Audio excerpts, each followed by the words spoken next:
Labdien, dārgie draugi! Mani sauc Andris Kudors, un šis ir projekts Dāvida armija. Šodien runāsim par Kristus tēlu Jāzepā. Vecajā derībā ir iekodēts evaņģēlijs. Kad mēs lasām vecās derības grāmatas ar jaunās derības acīm, tad mums atveras pērles. Mēs atklājam lietas, ko iepriekš neesam zinājuši. Un mēs varam būt pozitīvi pārsteigti, ka tik daudz vēstījumu par Kristu ir jau vecās derības rakstos. Šodien daļu, pavisam nedaudz, maz kripatiņu, un tomēr ieskatīsimies. Lūksim Dievu. Dievs Tēvs debesīs, Dievs, paldies par Jāzepu piemēru. Paldies, ka Tu rādi, kā jebkādas ciešanas, grandios ciešanas, dramatiskas, var kļūt par svētību, tad, kad Tu piešķir gājumu. Kad Tu, Dievs, iesaisties, tad jebkas, kas iepriekš ir bijis mums slikts, kaut kas, kas mums ļoti, ļoti nav paticis. Jo ciešanām jau nav jāpatīk. Kad mēs ieraugam, ka Tu to visu pārvērt par svētību un ka bez tām ciešanām svētības nebūtu bijis. Dievs, tad mēs pieņemam visu. Tad mēs pieņemam to, kas ar mums ir bijis pagātnē, mēs esam mierā, Dievs. Bet, lai mēs to pieņemtu, mums vajag, ka Tu mums to pasaki, ka Tu mūs pārliecini, ka Tu garā vadi. Dievs, Tev lūdzu vadi katru, kurš šodien skatās raidījumu, ka cilvēks sadzird Tevi, ko Tu runā caur rakstiem un to, ko Tu runā garā uz viņiem. Dar tā, lai šim raidījumam ir Tavs auglis. To lūdzam Kristus vārdā. Amen. Sāksim ar raksturvietu. 1. Mūzes grāmata, 37. nodaļā, lasīsim no 2. panta. Un šis ir stāsts par Jēkabu cilti. Jāzeps 17 gadu vecumā bija gans savu brāļu sīklopiem. Viņš bija vēl zēns un bija kopā ar Bilhas un Zilfas, savu tēva sievu, dēliem. Un Jāzeps izstāstīja viņu ļauno slavu tēvam. Bet Izraēls mīlēja Jāzepu vairāk nekā visus citus savus dēlus, tāpēc, ka tas bija viņa vecumā dzimušais dēls. Un viņš tam taisīja svārkus ar piedurknēm. Mēs redzam sliktas pedagoģijas piemēru. Es nenosodu šos bībeles varoņus, bet mēs redzam, ka Jāzeps stāsta slikto par saviem brāļiem tēvam. Un vēl mēs redzam, ka Jēkabam ir silts jūtas pret savu dēlu, tas ir labi, bet viņš izrāda viņam vairāk mīlestību nekā citiem dēliem. Tas ved uz šķelšanos. Es pieļauju, ka var būt tā, ka vecākiem ir kāds no bērniem sirdī tuvāks, bet tas ir tik bīstami, tas ir tik šķeļoši varbūt, ja kāds no bērniem sajūtas apdalīts, ka viņam netiek vecāku mīlestību tā, kā tiek kādam citam. Lasam tālāk 4. pantu, un viņa brāļi ievēroja, ka viņu tēvs to mīlēja vairāk nekā viņa brāļus, un tie to ienīda un nevarēja laipni ar to runāt. Bet Jāzeps sapņoja sapni, un kad tas to izstāstīja saviem brāļiem, tie ienīda viņu vēl vairāk. Un viņš teica tiem, uzklausiet šo sapni, ko es sapņoju, redzi, mēs sējām kūlīšu tīrumu vidū, un mans kūlītis piecēlies stāvē, bet jūsu apkārt stāvošie kūlīši klanījās līdz zemē mana kūlīša priekšā.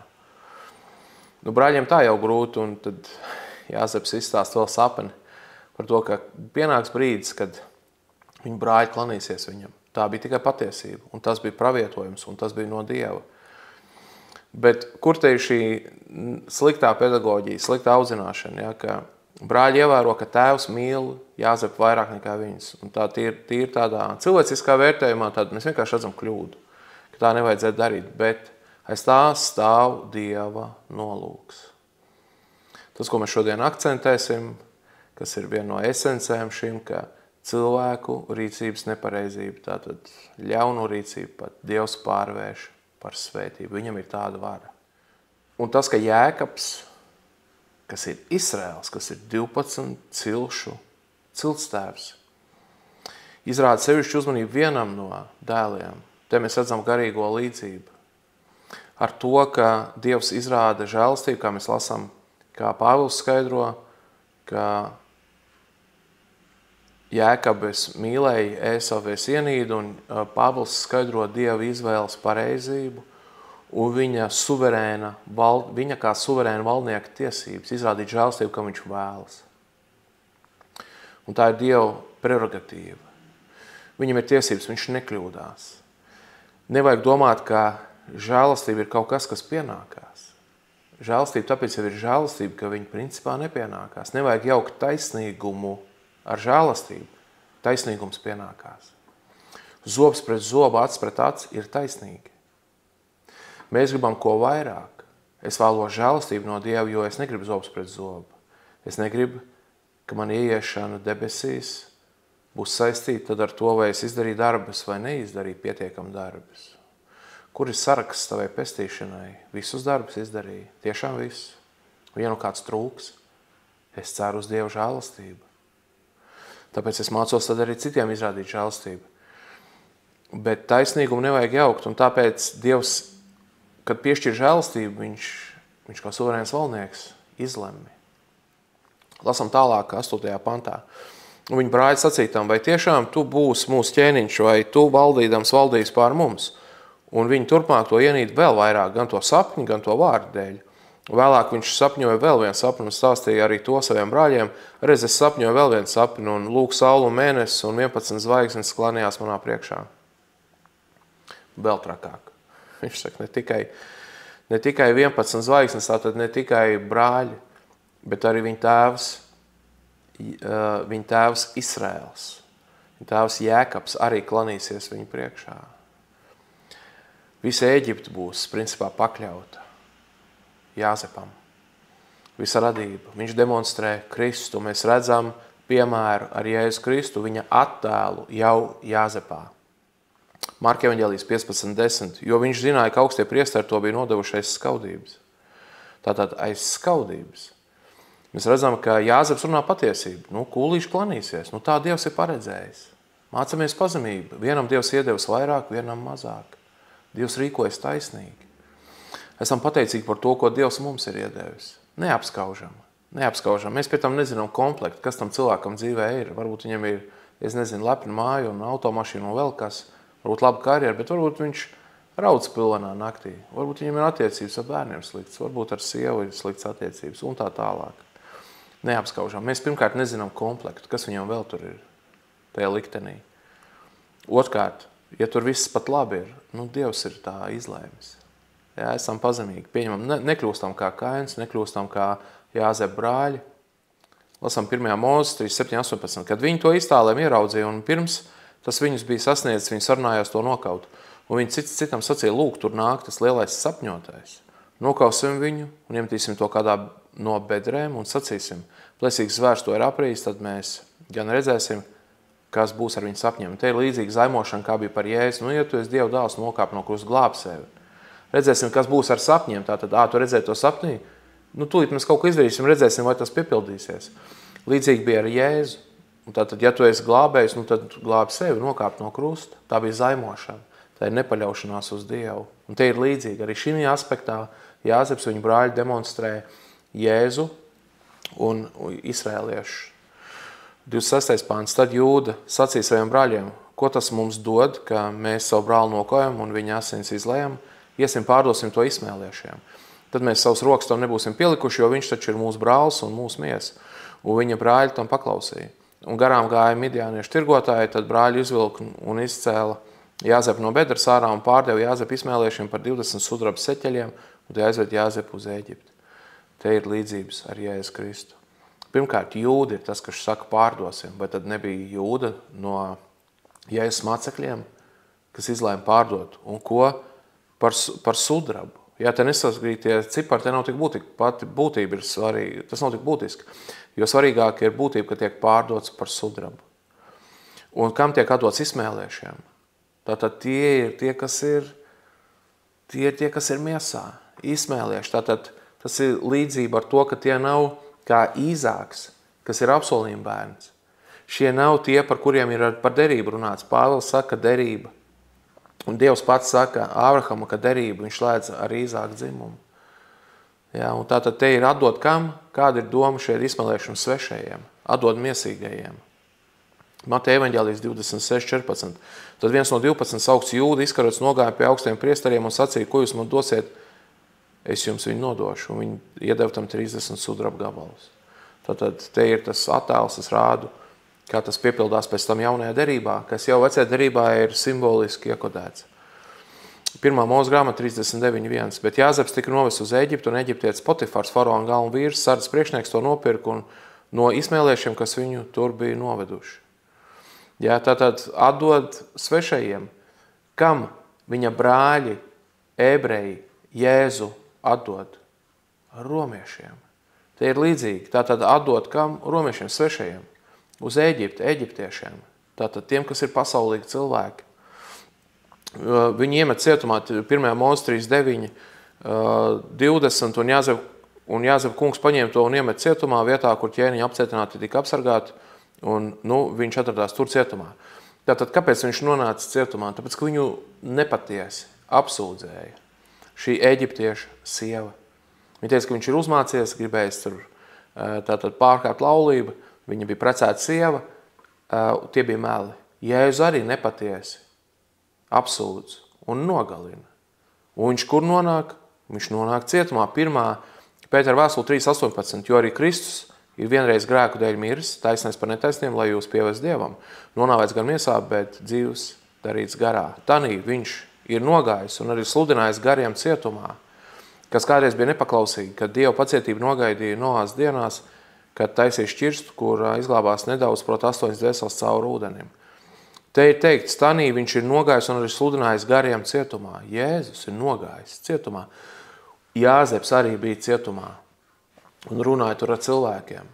Ja, tātad redzam, ka piepildās, un es tikai mazu daļu te paņemšu. Ja, mēs aulēkšiem lecam uz priekšu, lai runātu arī par to esenci, par galveno. Bet šīs ir tāds ilustrācijas. Ja.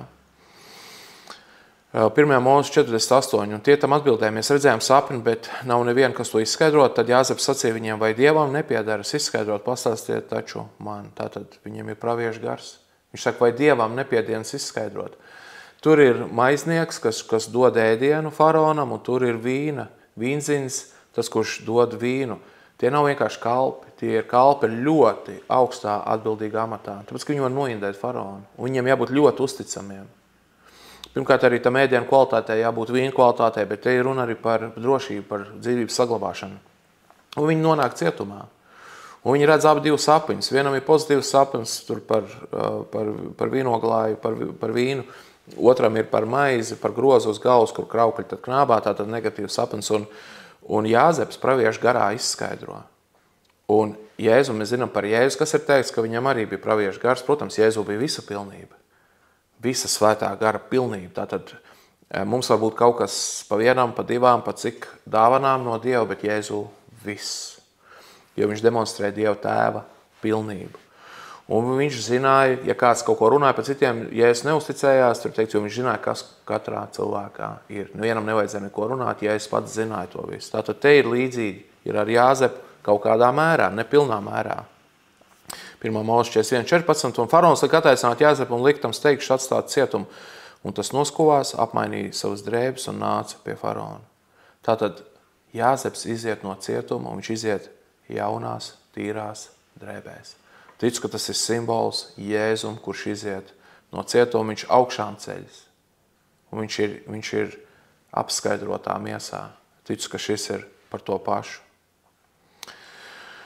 Un tad ejam tālāk aulēkšiem, ja, un tūlīt jau sāksim runāt par to galveno. Ja. 1. Mūzes 42.6, bet Jāzeps bija zemes pārvaldnieks un labības pārdevējs visiem zemes iedzīvotājiem. Kad Jāzepa brāļi nāca un klanījās līdz zemē viņa priekšā, tad Jāzeps ieraudzīja savus brāļus, tos paziņa, tomēr viņš izlikās viņus nepazīstam un teica viņiem skarbi, no kurienes jūs nākuši? Un viņi atbildēja no Kanāna zemes, lai pirktu labību. Un Jāzeps pazina savus brāļus, bet tie viņu nepazina. Un Jāzeps atcerējās savus sapņus, kādus tas par viņiem bija sapņojis, un viņš sacīja tiem, jūs esat izlūki, jūs esat nākuši izpētīt zemes neapsargātās vietas. Tas sākās dramatiska Dieva pedagoģija. Jāzeps, es ticu, šeit nevis atdarina, bet attēlo kaut kādā viņam piešķirtajā veidā Jēzus Kristu. Un ir atnākuši brāļi, kuri nožēlo, kuri saprot, ko viņi ir izdarījuši savam brālim Jāzepam, bet viņš no sākuma sevi neparāda. Kāpēc Jāzeps uzreiz neatklāja sevi? Jēzus mums saka, man jums vēl daudz lietas sakāms, bet jūs vēl nespējat to nest. Ja, tā tad ir kaut kāds laiks, Dieva nospraustais laiks, kad viņš ko atklāja. Viņš neatklājās uzreiz brāļiem, viņš izdara kaut kādu pedagoģisko darbu, kad līdzīgi kā Jēzus neatklājās tiem diviem brāļiem, kas iet pa Emavas ceļu. Viņš izdara savu pedagoģisko darbu, viņiem skaidrojot par sevi no vecās derības rakstiem. Ticu, ka šeit Jāzeps arī izdara garīgu pedagoģiju ar saviem brāļiem. Te teikts, un Jāzeps atcerējās savus sapņus. Un tad viņš sāk šo, nezinu, vai to var teikt pa vārdu spēli, bet tā viņam ir noteikts scenārijs, ko viņš grib izdarīt ar saviem brāļiem. Viņš neatklājās uzreiz, kāpēc. Viņš grib, ka viņa sirds izmainās. Viņš grib, ka viņa sirds izmainās. Tas ir, ko Dievs dara ar mums. 1. Mūzes 42:20. Atvediet savu jaunāko brāli pie manis, tad jūsu vārdi apstiprināsies un jūs nemirsit. Un tie tā darīja. Un tie citam sacīja, patiesi mums tagad jāizpērk vaina mūsu brāļu dēļ. Mēs redzējām viņa dvēseles bēdas, kad viņš lūdzās, lai mēs to apžālotu, bet mēs viņu nepaklausījām. Tāpēc tagad pār mums nāk šīs bēdas. Un Rūbens tiem atbildēja, vai es neteicu jums sacīdams, neapgrēkosimies pie zēna, bet jūs neklausījāt. Tagad viņa asins tiek atprasītas. Te ir lietas parādās, kas iepriekš nav norādīts, kad tika runāts par Jāzepu iemesto bedrē. Te ir teikts, mēs redzējām viņa dvēseles bēdas, kad viņš lūdzās, lai mēs to apžālotu, bet mēs viņu nepaklausījām. Tātad Rūbens saka, lūk, mēs nepaklausījām. Jā, tu citam sacīt, tātad tu ne tikai Rūbens, te teiks, tātad pārējie arī viņi saprot, ko viņi ir izdarījuši. Viņi atcerās, ka viņš lūdzās. Kā Jāzeps varēja justies? Mans brālis, fiziskais brālis, par 4 gadu vecāks maniem, viņš man ir daudz laba darījis. Un kā ir, kad ir pilnīgi kaut kas pretējs? Pilnīgi kaut kas pretējs. Kad brāļi iemet viņu bedrē, lai nomirst, ja, un tad samalot pēc tam. Un labi, viņi izlēma, ka nenogalinās, pārdot. Bet kā Jāzeps varēja justies, viņš lūdz žēlstību brāļiem. Un tie viņi nepaklausa. Sirds cietas ir palikušas. Tas bija līdzīgi, kā bija ar jūdiem, kas Jēzu piesīt krustā, tad ar romiešu rokām. Viņas sirds bija cietas. Viņi neklausās savā brālī. 23. pāns. Un viņi nezināja, ka Jāzeps viņus saprat, jo tur bija tulks starp tiem. Un viņš aizgāja no tiem un raudāja, bet tad atkal atgriezās pie viņiem un sarunājās ar tiem. Un viņš paņēma no viņu vidus Simeonu un saistīja to acu priekšā, un Jāzeps deva pavēli piepildīt viņu maisas ar labību, bet viņu naudu ielikt ikvienā maisā un iedot ceļamais līdz ceļā. Un tā tika darīts. Tad tie uzkrāva labību saviem mēzļiem un aizgāja no turienes. Te ir teikts, ka Jāzeps saprat, ko viņi runā, viņš aizgāja no tiem un raudāja. Un reizē viņš neatklājas. Viņam jau ir sirdī piedot, viņš kaut ko dara ar viņiem, viņam jāaizved brāļi līdz noteiktam garīgam stāvoklim. Lai viņi tiešām nožēlot, lai viņi saprastu, ka Jāzepam ir pilnīgi vara tagad ar viņiem izrīkoties pēc savas patikas. Un viņš varētu rīkoties zobs pret zobu, acs pret acs, un Jāzeps to nedara. Tad, kad Dievs dara ar mums garīgo pedagoģiju, kā Jāzeps šeit dara ar saviem brāļiem, viņš raud. Un tu vari domāt, ka tur kaut kas ir augstums, kaut kāds debesīs, un kaut kā Dievs nejūt tev līdzi, un ir kaut kāds pārlieku, varbūt stingrība, un tev liekas, var likties pat, ka Dievs ir nežēlīgs, kā tagad tā. Mēs redzam, nē, tur raud tanī pusē.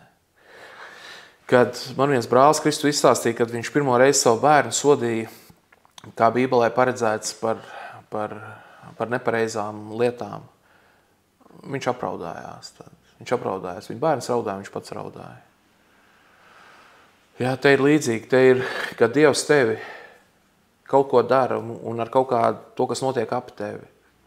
Viņš varbūt lieto kādu rīksti, vai viņš ļauj, ka tā rīksta tevi per. Viņš ļauj, ka kaut kāds ļaunums tevi ticis klāt lielāka, labāka mērķa dēļ, jo viņš tev grib iedot kaut kādu lielu žēlastību un lielu atklāsmi. Un ja tu pirms tam nesaņēmis rīksti, tu nesapratīsi. Ko mēs lasām Bībelē, jaunai derībā jau Dievs šauš katru pieņemtu bērnu. Tas, kurš nav saņēmis pārmācību no Dieva tēva, nav īstais bērns. Svešos nepārmāca, svešos nedisciplinē. Tu nevari svešu bērnu disciplinēt un sodīt, tikai savējo. Te ir līdzīgi, tātad, ja soda, šis ir piemērs tam, ka tātad mīl un negrib, ka tu aizēji pazušanā. Un tāpēc ir disciplinēšana garīga. Un mēs te redzam, caur Jāzepa darbību viņiem brāļiem, tas ir, ko Dievs dara ar mums. Nedomā, ka Dievam vienalga ir. Mēs redzam, Jāzeps raud. Kāpēc Jēzus raudāja, kad vajadzēja Lācaru uzcelt? Kāpēc Jēzus raudāja, kad atraitnes dēlu vajadzēja uzcelt? tas demonstrē ko? Tas ne tikai Jēzus sirdi, tas demonstrē Dieva Tēva sirdi, tāpēc, ka mēs zinām, ka Jēzus parāda visu Dieva Tēva pilnību sevī. Viņš ir atspulgs, attēls, viņš mums demonstrē, citādi mēs neredzētu. Tātad, ja Jēzus raud, tātad Dievs Tēvs raud. Ja Jēzu ir šī mīlestība pret mums, un ko mēs redzam Lācara gadījumā un Atraides dēla gadījumā, ka tur ir raudāšana, un Jāzeps te raud, es ticu, tas demonstrē Dieva mīlestību pret mums. Ka viņam nav vienalga, pat tad, ja viņam ir mūs kaut kādu tevi jāizved kaut kur caur kādām grūtībām, lai tev iedot kaut ko labāku. Tas nenozīmē, ka viņam ir cieta sirds, ne otrādi. Jēzus sirds ir mīksta. Viņš taču arī runā, mēs lasām vecajā derībā jau, ka mums iedos mīkstu sirdi, akmens sirds vietā, ka mēs jutīsim. 1. Mūzes 43:29. Un viņš pacēla savus acis un ieraudzīja savu brāli Beņamīnu, savu mātes dēlu, un viņš sacīja, vai tas ir jūsu jaunākais brālis, par kuru jūs man stāstījāt. Un viņš sacīja, lai Dievs tev parāda žēlstību, mans dēls. Un Jāzeps steidzās, jo viņš bija pārāk aizkustināts, redzēdams savu brāli, un viņš meklēja, kur izraudāties. Un iegājis savā istabā, viņš tur raudāja. Un nomazgājis savu vaigu, viņš iznāca ārā un savaldīdamies teica, celiet priekšā ēdienu. Tātad te ir notikusi daudz darbības, es pārlecu saulēkšiem pāri. Viņš saka, tā, jūs esat izlūki, tagad jūs sakat, jums ir vēl viens brālis tur pie tēvu, ejiet pakaļ viņam, lai nāk tas jaunākais, tas jums vēl viens brālis, tad sūtat to jaunāko brāli, lai es noticētu, ka jūs runājat patiesību, ka jūs nemelojat. Un viņš zina, ka Jēkabs nelaidīs Beņamīnu, viņam sirds lūst. Viņš tur runā par sirmiem matiem, tur ir dramatiski, viss ir bēdas. Jēkabam ir bēdas, viņš pārdzīvo, tas viņam ir. Jāzeps jau ir pazaudēts, viņš domā, ka Jāzeps ir miris. Viņam parādīja drēbes ar asinīm, viņš domāja, viņš tika apmānīts. Un viņš domāja, viņš tagad vēl otru savu dēlu, kas viņam ir jau vecumā dzimis, viņš tagad to vēl pazaudēs. Sirds lūst viņam, viņš saka, viņš drīzāk nomirst, tad, tur ir dramatiski vārdi. Un tad šķiet tas bija Rūbens, kurš saka, tad tēvam, ja neatvedīšu tev Beņamīnu atpakaļ, tad tur nogalina 2 mans dēls. Tur tik dramatiski viss notiek. Un Jāzeps turpina darīt garīgo pedagoģiju, tāpēc, ka viņš grib panākt lielo, labo mērķi, līdzīgi kā Dievs grib panākt lielo, labo mērķi tavā dzīvē. Kad Dievs man aizved līdz tam 2011. gadā, ka es pieņēmu visu, kas iepriekš manā dzīvē bijis, visas lielās bēdas, ciešanas, daļa no tām bija saistībā ar manu grēku. Daļa no tām, es ticu, bija saistībā ar kaut kādu Dievu garīgo pedagoģiju manā dzīvē. Pat ja viss tur bija saistībā ar manu grēku, Dievs zina labāk. Mēs vienalga gribam žēlastību, mums ciešanas, mums sāp. Kad es pieņēmu, ka Dievs ir suverēns valdnieks, kurš drīkstē manā dzīvē izdarīt jebko, pieļaut jebko vai inicēt jebko, man Dievs iedeva mieru. Mieru par pagātni. Es sapratu, pirmkārt, es pats nevarēju citādāk tās kļūdas, ko es pieļāvu. Vai te varēja notikt citādi? Šis ir Dieva plāns. Jā, te ir cilvēka grēks, un Dievs negrib, ka cilvēks grēko, un tomēr tas grēks izrādījās daļa no Dieva plāna. Dievam ir vara pār visu. Pār tevi, arī tā skaitā, vai tu grēko vai negrēko, tāpēc esi pazemīgs, ej pie Dieva izlūgties žēlastību. Tas nenozīmē, ka Dievs gribētu grēku, bet izlūgties žēlastību, tāpēc mēs lūdzam, neieved man kārdināšanā, bet atpestī mani no ļaunā. Jā, ir teikts, ka Dievs nekārdina nevienu, bet viņš var ļaut tev būt tūmā, kā Dievs ļauj tūmā ļaunumam, kā Dievs ļauj, ka pie Ieba Sātans tiek tūmā, bet tikai tik, cik Dievs nosprauž robežu. Par to nešaubamies. 1. Mūzes 45:1. Tad Jāzeps nespēja vairs valdīties to priekšā, kas ap viņu stāvēja, un viņš sauc, lai iziet viss, kas pie manis, tad neviena vairs nebija pie viņa, kad Jāzeps devās pazīstams saviem brāļiem. Filips šķiet, no brāļiem, no mācekļiem prasa Jēzu, kāpēc tu gribi parādīties mums, bet ne pasaulē? Kāpēc Jēzus runāja līdzībās, jeb miklās visiem, un mācekļiem sevišķi izskaidro, kāpēc? Tāpēc, ka es ticu, viņš demonstrē to, ka tie, kas būs tuvu, kas būs visu pametuši, kas traucē būt ar Dievu. Kā mācekļi visu bija pametuši. Grēku atteikušies, no pasaules atteikušies. Tie, kas ir tūmā, tie dzirdēs Dieva noslēpumus. Nebaidies, pamet visu. Tu uzzinās kaut ko, ko tu nekad mūžā neesi zinājis. Ir rakstīts, es tev atklāšu jaunas un brīnišķīgas lietas, ko tu iepriekš neesi zinājis. Tas ir vecajā derībā. 1. Mūzes 45:4, un Jāzeps sacīja saviem brāļiem, nāciet tuvāk klāt, un te pienāca, viņš sacīja, es esmu Jāzeps, jūs brālis, kuru jūs pārdevāt uz Ēģipti. Bet tagad neesiet apbēdināti un nebīstieties, ka jūs mani esat šurp pārdevuši, jo Dievs mani šurp sūtījis, lai jums saglabātu dzīvību. Jo šis ir 2. bada gads šī zemē, un vēl būs 5 gadi, kuros nebūs nec aršanas, nec pļaušanas. Bet Dievs mani jums pa priekšu ir sūtījis, lai jums būtu palikšana virs zemes un jums saglabāt dzīvu lielo izglābto pulku. Kas viņu aizsūtīja? Tie bija cilvēki, kas grēkoja. Ko Jāzeps saka? Bet Dievs mani jums pa priekšu ir sūtījis.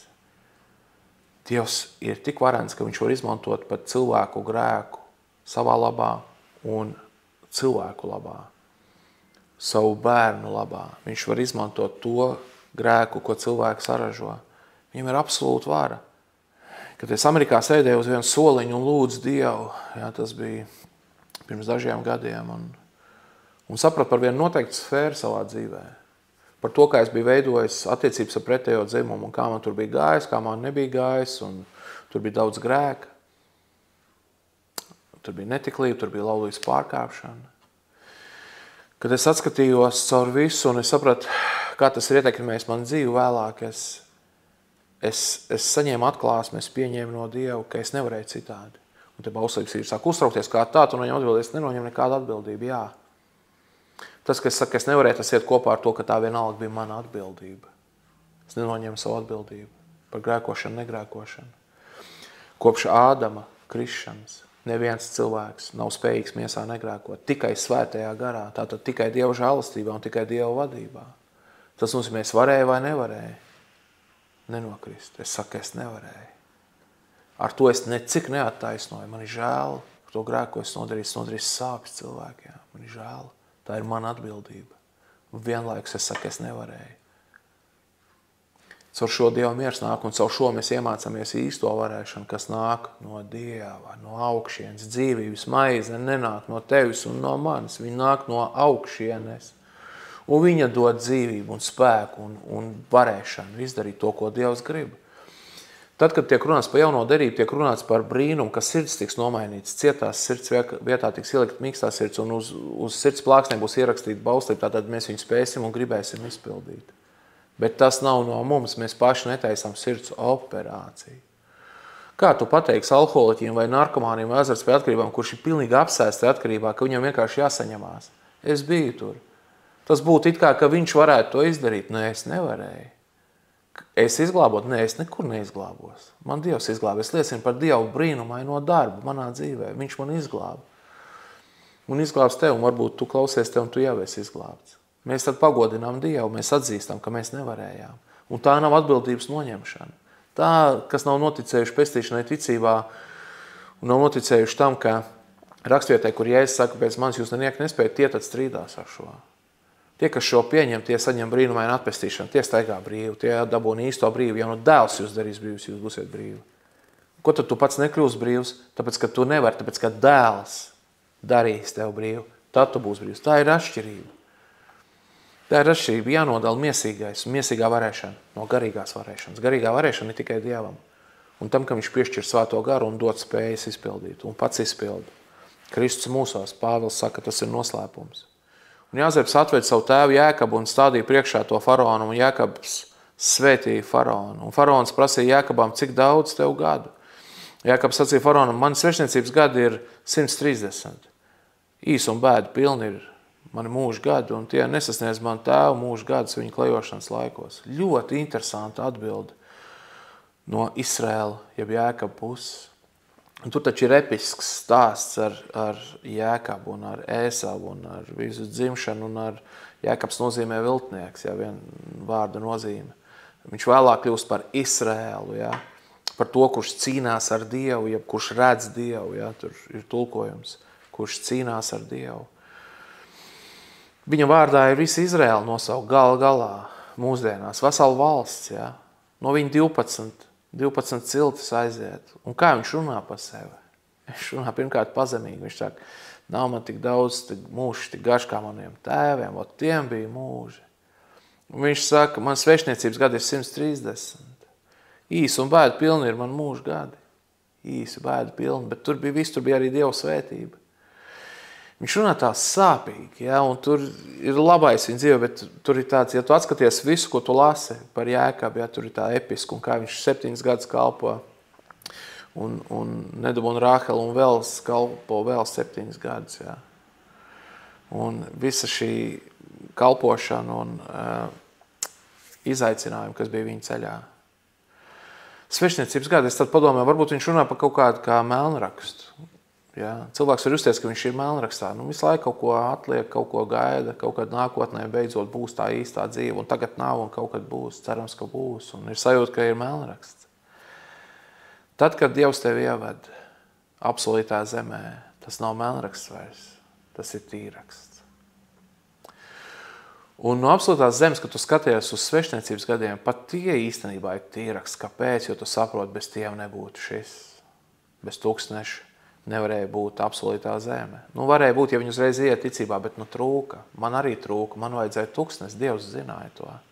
Un tad es atskatos pēc tam uz tūkstnes, domāju, jā, man tur apavu nenokrīt, un es varēju iziet cauri, un Dievs man brīnumā sargāja. Es biju nokrits, viņš vienalga man aiz rokas turēja. Viņš nosprauda pat destrukcijai robežas. Dieva vāra ir tāda, viņam ir visa vāra debesīs un virs zemes. Svešniecības gadi ir 130 svešniecības, un pēc tam viņš pēc šiem vārdiem vēl 17 gadus nodzīvo kopā ar Jāzepu Ēģiptē. Ja. Un viņš paliek vēl 17 gadus tur, un viņš piedzīvos svētību. Es pieļauju, ka tie 17 gadi tad ir atšķirīgi Jēkabam no tiem iepriekšējiem, kurš viņus sauc par svešniecības gadiem. Viņš ir kopā ar dēliem, viņš ir kopā ar Jāzepu, un ir Benjamīns, un viss ir dzīve, un ir Dieva svētība. Brāl un mās, šodien mēs runājam par to, ka Dievs var nelaimi pārvērst par laimi, par svētību. Tas, kas ar tevi noticis, tas dramatiskais, sliktais, un te ir ļoti episki viss un dramatiski. Te nekas nav vienkārši, te viss ir spilgt, un Dieva pedagoģija ir dramatiska, ko mēs redzam caur Jāzepu pie viņu brāļiem.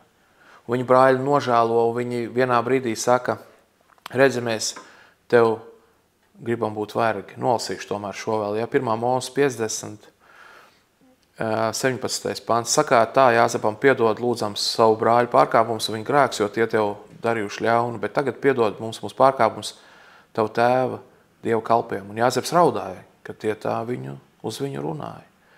Tagad viņa brāļi paši nāca un krita viņa priekšā zemē un sacīja, redzi, mēs tev gribam būt vergi.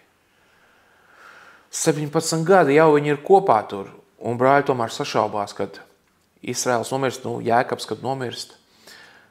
Viņi domā, varbūt tagad Jāzeps sodīs mūs. Un šis var būt tā, ka tu jau esi Kristu un tu esi ar Dievu, un varbūt tu tomēr sašaubies ik pa laikam, vai tiešām Dievs man mīl, vai viņš man labu darīs, man labais būs vai nebūs, man tiks vai netiks. Es kādreiz dzīvoju ar tādu domu, ka nezinu, vai man tas labais tiks, un Dievs man izdziedināja. Dievs man izdziedināja no tā, bet tas bija jau pēc 2011. gada, kad sākās tīraksts, kad Dievs nolika kājas uz klints. Bet cilvēks var justies tā, ka vai tiešām ir, vai tas uz mani attiecās. Un viņi baidās, viņi tagad runā ar Jāzepu, un kā Jāzeps reaģē, viņš raud atkal.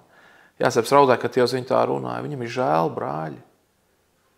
Viņam iespējams ir žēl, kāpēc viņi nav noticējuši, ka viņam ir labas domas par viņu 17 gadi. Kopā, jau pēc visām notikumiem dramatiskajiem, un vienalga viņi vēl šaubās. Tas nekas, viņš vienalga viņiem izrāda labestību. Viņš izrāda labestību. Un viņi saka, redz, mēs tev gribam būt vergi. Tā ir īsta atgriešanās. Viņi saka, davai mēs būsim tev vergi kaut vai brāli. Mēs pret tevi tik ļauni izturējamies. Tā ir īsta atgriešanās, kad cilvēks iet pie Jēzu un saka, jā, es grēkoju pret tevi, piedod man. Es kaut vai vergs tev būšu. Pazudušais dēls šādi nāk un pie tēva un saka, es kaut vai tur pildīšu tos darbus, ka tik ēst būtu ko, jo cūkūtī nebija. Un izrādās, ka nē, taču Dievs labāk domā. Viņš saka, status ir saglabāts. Tu taču kļūpi par man dēlu piedzimstot, nevis labos darbus darot. Tas ir evaņģēlijs. Ne pēc darbiem, lai viens nelēlītos. Un tēvs, kurš pieņem pazudošu dēlu šādi, viņš runāja, viņš saka, nē, gredzenu pirkstā, apaujot kājas, labās drēbes, teļu kaujam, ballīti. Šis dēls bija miris, tagad ir dzīvs. Šāda ir Dieva tēva sirds, kad tik nāk atpakaļ, kad tik nāktu atpakaļ. Tāda ir attieksme. Brāļi ir atnākuši, viņi ir izlīguši ar Jāzepu. Viss notiek. Un viņi saka, mēs tev pa vergiem. Viņš nē. 21. pantā viņš saka, bet tagad nebīstaties, es gādāšu par jums un jūsu bērniem. Tā viņš tos mierināja un runāja uz to sirdīm. Svētais gars arī ir mierinātājs un aizstāvis. Jā. Pirms tam viņš saka, 2. pantā, jūs gan bijāt iecerējuši man ļaunu darīt, bet Dievs to ir par labu vērsis, gribēdams, kā šodien redzams, daudz ļaužu saglabāt dzīvus. Vēl un vēl esence, jā, Jāzeps pats skaidro, šādi jūs gribējāt slikto, tā bija ar Jēzus Kristu. Cilvēki gribēja nodarīt viņam ļaunu un nodarīja, un beigās tas nāca par svētību. Jā. Beigās tas nāca par svētību, kā priesteris tur arī runāja. Labāk, lai viens mirst, nekā ka viss tauta aiziet bojā. Viņš pravieto, viņš pat nezināja to, ka viņš runā tiešām patiesību. Tas bija priesteris, kurš bija pret Jēzu vienkārši ar domu, ka jāmirst vienam. Nu jā, šis bija Dieva plāns. Līdz ar to tavs un manas ciešanas arī bija Dieva plāns. Viņa mīlestības dēļ. Ciešana laikā tām nav jāpatīk. Ciešanas nav domāts, lai patīk, bet tad, kad Dievs tev izved cauri un tu atskaties, tu saproti, tas viss bija Dieva mīlestības dēļ, jo tas, ko viņš man tagad ir iedevis, ir labāks nekā tas, kas man bija pirms ciešanām. Šādi es liecinu par savu dzīvi. Vienkārši ejam pie Dieva, neatkāpjamies. Jā. Ejam ar attieksmi, visu kaut vai pa vērgu tev Dievs, bet tu redzēsi, kaut kas cits nāks pretī. Kaut kas cits. Tā nebūs verdzība. Tā nebūs verdzība. Lūksim Dievu. Dievs Tēvs debesīs, Dievs, paldies, ka tu pieņem pazudušos dēlus. Paldies, Dievs, un meitas. Un lai cik tālu, kurš aizgājis un kur ir pakrits, kur ir vārtījies, kad tik nāktu atpakaļ, Dievs, tā tu pieņem tos, kas atzīst savu grēku, kas atgriežas no grēka, kas meklē žēlastību. Tā tu pieņem. Status nav zudis, pat ja Svētais gars ir bijis apbēdināts, viņš nav atņemts. Dievs svētī, atjauno garu tajos, kas nāk pie tevis. Uzpūt liesmu, Dievs, lai ir gara liesma, lai ir gars, lai ir avots, liet pār pa malām, Dievs. Un tie, kas ir pazudušie dēli bijuši, Dievs dara no tiem savu Dāvida armiju, jeb Kristus draudzi. Tie, kas bija pakrituši, tie pēc tam liecina par to, kā tu izved ārā. Un tā liecība palīdz citiem ticēt. Dievs lieto mūs tā. Lūdzam Kristus vārdā. Amen. Paldies, dārgie draugi! Man sauc Andris Kudors, šis ir raidījums Dāvida armija, šis ir projekts Dāvida armija, tātad mums notiek arī sapulces klātienē. Ja gribi, nāc katru otrdienu, 19:00. Ja tev mokā kāda atkarība, ja tu gribi Kristus ceļu, pa kur iziet brīvībā, tad nāc pie mums. Tiekamies pēc nedēļas. Esiet svētīti!